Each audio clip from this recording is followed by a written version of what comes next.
तो hello friends, आज हम कंसीडर करेंगे very first chapter of class 12th। देखिए, क्लास 12th में पहला चैप्टर आपको पढ़ना है रिलेशन एंड फंक्शन। तो एग्जाम के पॉइंट ऑफ व्यू से ये चैप्टर बहुत इंपॉर्टेंट है। और ये 12th में देखिए, 12th में कुछ चैप्टर आपके टफ माने जाते हैं।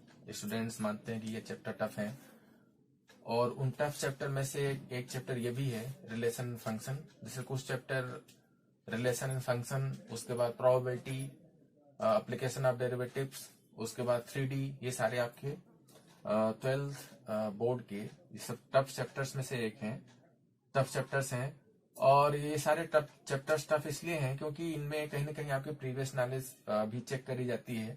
जैसे बात करते हैं, जब आप रिलेशन फंक्शन की, तो आपको क्लास 11 में जितनी भी चीजें आप पढ़े हैं उसका स्ट्रांग कॉन्सेप्ट होना चाहिए। उसके बाद प्रोबेबिलिटी में आपको क्लास 11 का सैंपल स्पेस, इवेंट्स, ये सारी चीजें क्लियर होनी चाहिए, ठीक है। उसके बाद जब भी आप पढ़ते हैं, इसकी बात करते हैं 3D की बात करते हैं, तो 3D में आपका वेक्टर का कॉन्सेप्ट क्लियर होना चाहिए। उसके बाद एप्लीकेशन ऑफ डेरिवेटिव्स भी आपका एक टफ चैप्टर है। उस क्यों ऐसा है? क्योंकि उसमें प्रीवियस नॉलेज आपकी टेंजेंट नॉर्मल जो आप क्लास 11 में पढ़ के आए हैं वो सब क्लियर होना चाहिए। तो फिलहाल हम स्टार्ट करते हैं वेरी फर्स्ट चैप्टर आप क्लास 12 रिलेशन एंड फंक्शन। तो देखिए, रिलेशन एंड फंक्शन में आपको क्लास 11 में जितनी भी चीजें आप पढ़े हैं वो सब सारी चीजें क्लियर होनी चाहिए, उसका स्ट्रांग कॉन्सेप्ट होना चाहिए। देखिए, फिर भी कुछ चीजें हम आपको निकाल कर रहे हैं, बहुत डीपली तो नहीं करेंगे क्योंकि हमको क्लास 12 के सिलेबस पे ध्यान देना है। फिर भी हम छोटी छोटी चीजें जो आपको ये पढ़नी चाहिए या आपका ये कॉन्सेप्ट क्लियर होना चाहिए, उन सब चीजों को हम निकाल कर रहे हैं। देखिए, सेट रिलेशन फंक्शन पढ़ने के लिए हमारे पास इन सब चीजों का कॉन्सेप्ट क्लियर होना चाहिए। सेट्स क्या हैं? सेट्स आप क्लास 11 में काफी डीपली पढ़ के आए हैं। सेट्स क्या है आप जानते हैं कि एक ऐसा कलेक्शन जो वेल डिफाइंड हो उसको हम सेट कहते हैं। आपने सेट्स के टाइप्स पढ़ा वहां पे, फाइनाइट, इनफाइनाइट, सिंगलटन, इस तरीके से उस पे आपने ऑपरेशंस किए, यूनियन, इंटरसेक्शन किया, माइनस किया। उसके बाद वेन डायग्राम आपने पढ़ा, वर्ड प्रॉब्लम पढ़ा। तो काफी आपने डिटेल में सेट थ्योरी को पढ़ा है क्लास 11 में। तो उसके बाद फिर आपने कार्टेशियन प्रोडक्ट पढ़ा, Cartesian product of two sets. देखिए, थोड़ा बहुत हम आपको रिकॉल करा रहे हैं। बेसिकली आपको क्लास 12 में टाइप्स ऑफ रिलेशन से स्टार्ट करना है, ठीक है। आपका जो सिलेबस स्टार्ट है क्लास 12 में रिलेशन एंड फंक्शन का, वो टाइप्स ऑफ रिलेशन से स्टार्ट है। फिर भी ये थोड़ी चीजें हम रिकॉल करते हैं।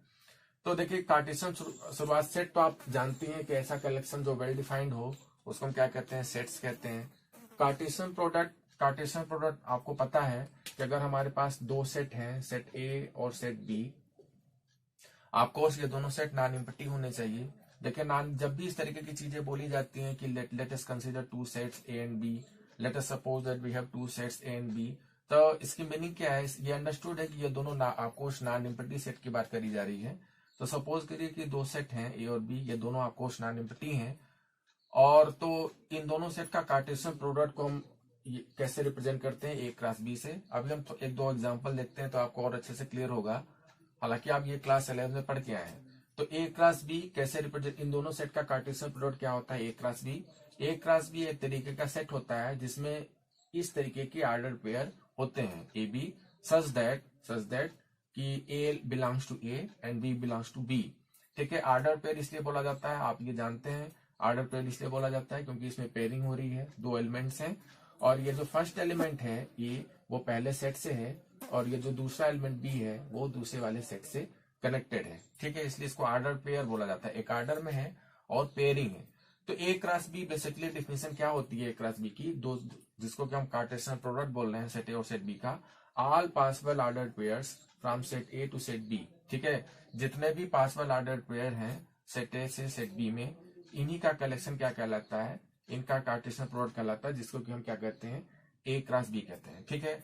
एक और चीज आप पढ़ के आए हैं, कि अगर सेट ए में नंबर ऑफ एलिमेंट m हो और सेट बी में नंबर ऑफ एलिमेंट क्या हो? n हो, तो ए क्रॉस बी में टोटल नंबर ऑफ एलिमेंट कितने होते हैं? mn होते हैं, ठीक है। Number of element A cross B कितना होता है? m इंटू n होता है। ए क्रॉस बी निकालने के लिए आप देखिए कई एग्जाम्पल्स पढ़ते हैं। छोटा सा अगर हम एग्जाम्पल कंसीडर करें, सपोज करिए कि हमारे पास दो सेट हैं, सेट ए और सेट बी, ठीक है। इसमें इसमें एलिमेंट है 1 2 और इसमें एलिमेंट क्या है 3 4। ठीक, तो ए क्रॉस बी कैसे आप पढ़ के आए हैं? ए क्रॉस बी क्या होता था? ए क्रॉस बी हम कैसे निकालते थे? ए क्रॉस बी ऐसे निकाला जाता था, ये होता था 1 3 1 3 फिर 1 4 1 4, उसके बाद 2 3 और उसके बाद 2 4। ठीक है, इसमें क्या होता था? ए क्रॉस बी निकालने के लिए आप क्या करते थे? 1 3 1 4 1 3 1 4 2 3 2 4। देखिए जितने भी पॉसिबल ऑर्डर पेयर हैं, 1 के साथ क्या पॉसिबिलिटीज है? 1 3 1 4। 2 के साथ क्या पॉसिबिलिटीज है? 2 3 2 4। इन्हीं का कैलकुलेशन क्या कहलाता है? ए क्रॉस बी कहलाता है। ठीक है, ये आप पढ़ के आए हैं काफी अच्छे से क्लास 11th में। फिर हम ये भी पढ़े हैं कि ये इनका जो कार्टेशियन प्रोडक्ट होता है वो कम्यूट नहीं करता है। कम्यूट नहीं करता है मतलब ये आप पढ़े हैं कि ए क्रॉस बी ये कभी भी इक्वल नहीं होता है किसके? बी क्रॉस ए के। ठीक है, A cross B need not be equal to B cross A. तो ये सब चीजें आप फिर से निकाल करें क्लास 11 में, जो चीजें आप पढ़े हैं ए क्रॉस बी। अभी हम इनको आप ये बेस मान के हम आगे की चीजें करेंगे। तो कार्टेशियन प्रोडक्ट के बाद फिर हम बताया गया, कार्टेशियन प्रोडक्ट के बाद फिर से हमने किस पे आया? कार्टेशियन प्रोडक्ट को क्लियर करने के बाद फिर हमने ये यहाँ पे कंसीडर करेंगे रिलेशन को। तो रिलेशन में आपको फिर से पढ़ाया गया क्लास 11 में कि अगर आर एक रिलेशन है सेट ए से सेट बी में, तो इनके कार्टेशियन प्रोडक्ट का रिलेशन क्या होता है? अगर आर एक रिलेशन है सेट ए से सेट बी में, तो ये रिलेशन जो होता है वो सबसेट होता है किसका? ए क्रॉस बी का। ठीक है, अगर if R be a relation from set A to set B then R is a subset of A cross B. ठीक है, रिलेशन क्या होता है? इन दोनों सेट के कार्टेशियन प्रोडक्ट का सबसेट होता है। इनफैक्ट अगर सेट ए में देखिए, सेट ए में अगर m एलिमेंट्स हैं और सेट बी में n एलिमेंट्स हैं, तो आप ये जानते हैं कि ए क्रॉस बी में m इंटू n एलिमेंट्स होंगे। ठीक है, आप जानते हैं। तो अगर ए क्रॉस बी में m इंटू n एलिमेंट्स हैं, ए क्रॉस बी में m इंटू n एलिमेंट्स हैं, तो ए क्रॉस बी में कितने सबसेट्स होंगे? 2 to the power mn subsets होंगे। Total number of subsets A cross B के कितने होंगे? 2 टू द पावर mn होंगे। क्यों? क्योंकि ए क्रॉस बी में m इंटू n एलिमेंट्स हैं, इसलिए ए क्रॉस बी में total number of subsets 2 to the power mn होंगे। अब ये आपको बताया गया था कि जितने सबसेट्स होते हैं, सारे के सारे जितने भी सबसेट्स होते हैं, सारे के सारे रिलेशन होते हैं। तो इसीलिए अगर सेट ए में m एलिमेंट्स हैं और सेट बी में n एलिमेंट्स हैं, तो ए क्रॉस बी में m इंटू n एलिमेंट्स हुए। ए क्रॉस बी के टोटल नंबर ऑफ सबसेट्स कितने हुए? 2 टू द पावर mn हुए।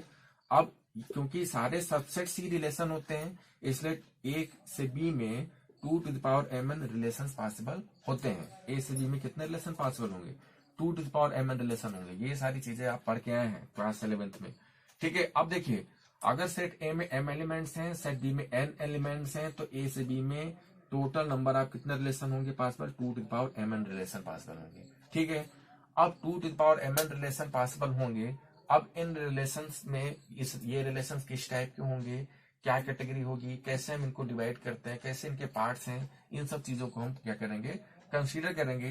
तो आपका सिलेबस यहीं से स्टार्ट होता है, टाइप्स ऑफ रिलेशन से। ठीक है, उसके बाद हम फंक्शंस पढ़ेंगे। फंक्शन में आपको क्लास 11 में इनवर्स फंक्शन नहीं बताया गया था। इन्वर्टिबल जो मेन टॉपिक है इस चैप्टर का, कि जो कि एग्जाम में मैक्सिमम पूछा जाता है कि how we find inverse of any function prove करिए कि ये फंक्शन इन्वर्टिबल है। तो ये सारे क्वेश्चन जो है लगभग हर साल पूछे जाते हैं बोर्ड एग्जाम्स में। ये function prove that this function is invertible या find inverse of this function. ठीक है, फिर हम ये पढ़ेंगे कि दो फंक्शंस को कंपोजिट कैसे करते हैं। ठीक है, इस तरीके की चीजें हम पढ़ेंगे। तो हम स्टार्ट करते हैं कि टाइप्स ऑफ रिलेशंस के बारे में। तो टाइप्स ऑफ रिलेशन हम स्टार्ट करते हैं।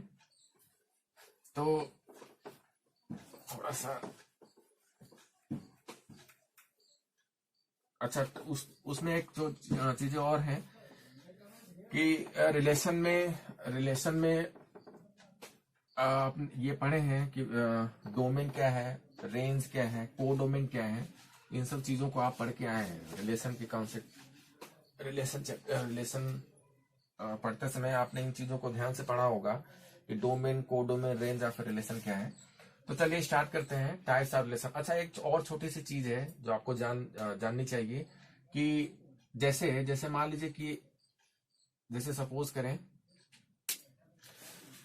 करें दो सेट है हमारे पास, सेट ए और सेट बी, ठीक। तो अगर आर एक रिलेशन है, if R is a relation from A to B, तो हम ये कहते हैं कि R is a subset of A cross B. Then we say that R is a subset of A cross B, ठीक है। अब जैसे यही रिलेशन इस तरीके से हो, ये रिलेशन इस तरीके से हो कि ये दोनों जो सेट हैं वो सेम सेट हो, ए और ए, तो आर जो होगा वो सबसेट होगा किसका, ए क्रॉस ए का। तो आर सबसेट होगा किसका, ए क्रॉस ए का। तो देखिए इसमें ये क्या कहते हैं, इस केस में क्या कहते हैं कि let R be a relation on set, let R be a relation from set A to B, then R must be subset of A cross B. In this case R is a relation from set A to set A, then R is a subset of A cross A. तो इसको हम ऐसे भी कहते हैं, देखिए इसको हम इस तरीके से भी कह सकते हैं कि R is a relation, R is a relation, R is a relation on set A, on set A.